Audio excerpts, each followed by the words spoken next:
धन्यवाद। गौरव गोगोई। अध्यक्ष महोदय, मैं आपके परमिशन के लिए मांगता हूं कि मैं यहां से बोल पाऊं।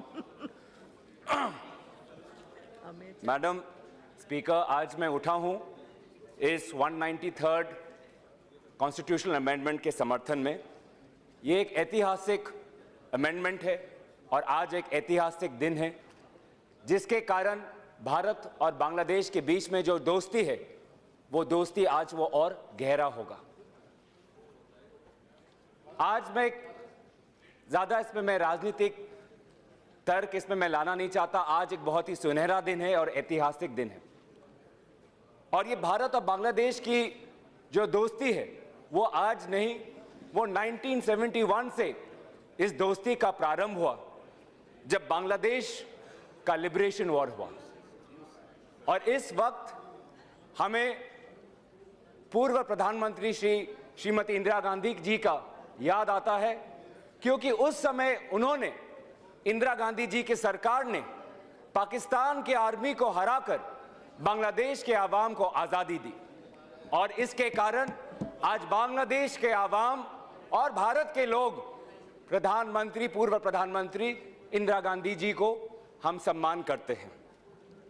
साथ ही साथ 1974 में इंदिरा गांधी जी और मुजीबुर रहमान के बीच में एक ऐतिहासिक एग्रीमेंट हुआ जिसके बारे में चर्चा हो चुकी है और 2011 में एक और इस दोस्ती में एक विशेष समय आया जब प्रधानमंत्री मनमोहन सिंह जी ने शेख हसीना जी के साथ ये ऐतिहासिक प्रोटोकॉल लेके आए। लेकिन यहां पे मंत्री जी उपस्थित है। मंत्री जी, आपको भी पता होगा कि इस बिल के साथ जितना ज्ञान हमें बांटना चाहिए हम ज्ञान नहीं बांट पाए। अभी भी इस संसद में बहुत लोग चाहते हैं कि इस बिल के बारे में वो और समझ पाएं और बारीकी से वो सीख पाएं, क्योंकि इसके बारे में कहीं ना कहीं एक कंफ्यूजन, एक प्रोपेगेंडा से आ निकला है। और इसीलिए मैं चाहता हूं कि आप आगे जाके इस पे एक विस्तार से एक डॉक्यूमेंट निकालें जो पूरे संसद को समझा पाए कि ये बिल क्यों भारत के हित में है, ये बिल प्रधानमंत्री मनमोहन सिंह जी क्यों लेके आए, ये बिल उस समय के पूर्व प्रधानमंत्री इंदिरा गांधी जी ने इसका समर्थन क्यों किया। आप एक डॉक्यूमेंट लेके आए, क्योंकि इस बिल में 3 मूल चीजें हैं। एक चीज है एनक्लेव। एनक्लेव वो है जो भारत की मिट्टी है या बांग्लादेश की मिट्टी है, एक देश की मिट्टी जो दूसरे देश की सीमा में इतनी अंदर समा चुकी है, इतनी अंदर है कि वहां पे किसी प्रकार की हम प्रशासन की सुविधाएं हम उन लोगों को हम नहीं दे पाते हैं। ये एनक्लेव है।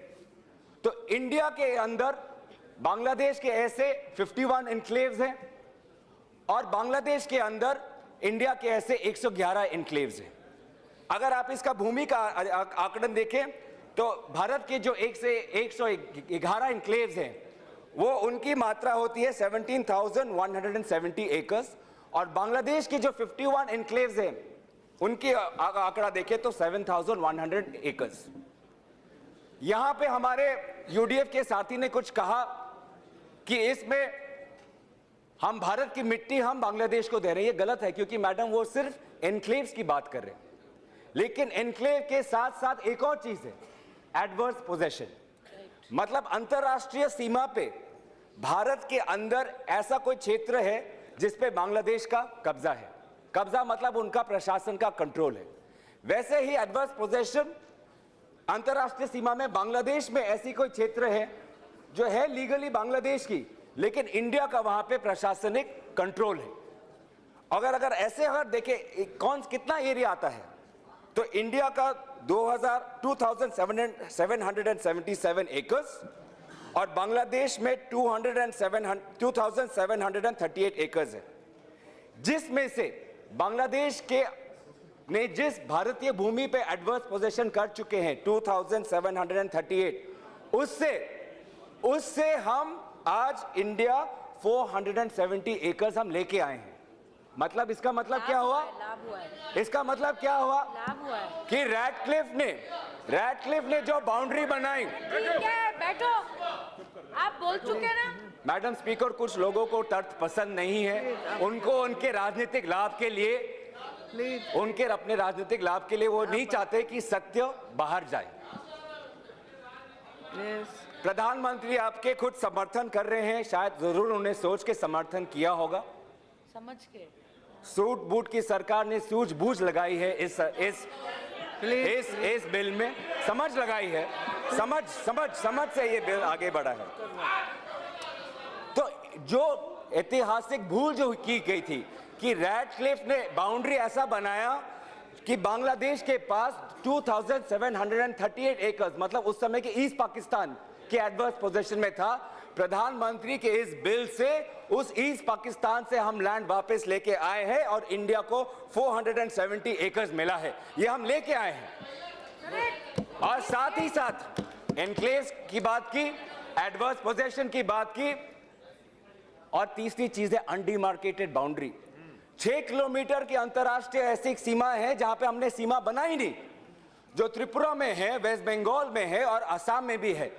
उस 6 किलोमीटर पे हमने कभी सीमाएं नहीं बनाई, तो हमें इसको पता नहीं कि ये बांग्लादेश की मिट्टी है या ये इंडिया की मिट्टी है। आज हम इस प्रोटोकॉल और इस ऐतिहासिक बिल के द्वारा उस 6 किलोमीटर पे हमने अपनी सीमा बनाई है। तो इससे क्या लाभ होगा? इससे क्या लाभ होगा? इससे लाभ ये होगा कि जो हमारी मिट्टी है वो हमें वापस आ गई है। और इसमें मंत्री जी आप भी सहमत होंगे कि एडवर्स पोजेशन के क्षेत्र में असम को स्पेशल केस के हिसाब से देखा गया है। एडवर्स पोजेशन में क्या होता है, इस बिल में हमने ये एक प्रिंसिपल निकाला है कि चलो भारत की मिट्टी है, लेकिन क्योंकि इस पे बहुत समय से बांग्लादेश की प्रशासनिक कंट्रोल है, उसको हम बांग्लादेश को दे देते हैं। और जो बांग्लादेश की मिट्टी जो भारत में है, लीगली उनकी है, लेकिन बहुत समय से भारत की प्रशासनिक एडमिनिस्ट्रेशन वहां चल रही है, वो हम असम को ले लेते हैं। लेकिन असम के केस में ये स्पेशल ये क्लॉज आया है इस बिल में, और मैं चाहता हूं कि मंत्री जी बाद में अपने रिप्लाई में मेरी बात का समर्थन या असमर्थन वो कर सकते हैं कि असम के 738 एकर्स बांग्लादेश के पास थे एडवर्स पोजेशन के अंदर। प्रिंसिपल के मुताबिक असम के वो पूरे 738 एकर्स जो बांग्लादेश के एडवर्स पोजेशन में है वो बांग्लादेश को जाने चाहिए। दूसरे राज्यों में यही हुआ है, लेकिन असम के केस में आज असम को 478 एकर्स मिला है उस एडवर्स पोजेशन से। आप तथ्य आप जाइए, आप तथ्य में जाइए, आप तथ्य में जाना चाहते नहीं। 478 एकर्स। करेक्ट। तीसरा लाभ है मैम ह्यूमैनिटेरियन। जिस लोग जो ना भारत के हैं ना जो बांग्लादेश के हैं, उनको किसी तरीके से कानूनी जो सुविधाएं मिलनी चाहिए वो मिलती नहीं है। आज उनको सहायता मिली गई है, उनको इंफ्रास्ट्रक्चर मिला गया है। आज एक ह्यूमैनिटेरियन का एक लाभ हुआ है। और तीसरा सिक्योरिटी का। मैंने कहा कि 6 किलोमीटर का अनडिमार्केटेड बाउंड्री है। क्या हम नहीं चाहते कि हम अपनी बाउंड्री की लकीर को मारे?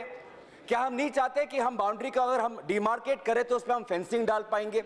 सिक्योरिटी की तरफ से हम अपने भारत के बाउंड्री को सुरक्षा कर पाएंगे।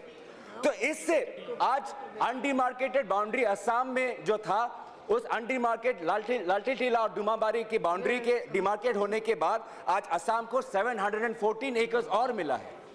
साथ ही साथ madam total land gain by Assam, और ये मिनिस्ट्री के खुद रिकॉर्ड्स है, 1240 एकर्स, जिसपे अब बाउंड्री पे हम फेंसिंग कर पाएंगे और भारत को लाभ होगा। तो मैडम प्रश्न उठता है हम क्यों उस पे राजनीति कर रहे हैं? प्रश्न उठता है हम क्यों उसके हमने असमर्थन किया? जहां पे हमें दिखता है कि ये फेंसिंग हो पाएगा, जहां पे दिख रहा है कि ईस्ट पाकिस्तान से हम लैंड हम वापस लेके आ रहे हैं, जहां पे दिखता है कि भारत और बांग्लादेश की दोस्ती और गहरी होगी, तो क्यों हम राजनीति कर रहे हैं?